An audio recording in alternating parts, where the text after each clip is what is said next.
Hi guys! Ayan. Ang harapan namin na may snow. Ayan, puro snow siya. Ayan yung school.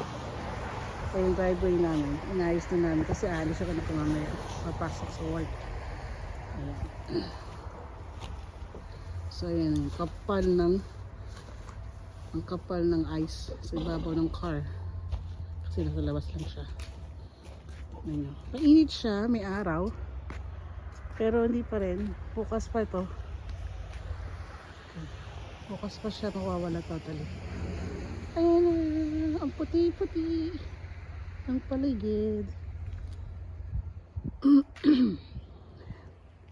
Yun lang. Pero,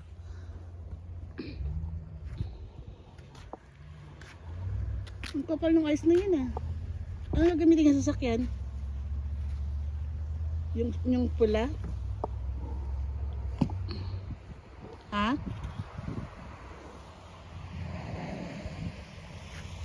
Grabe, ang kapal oh.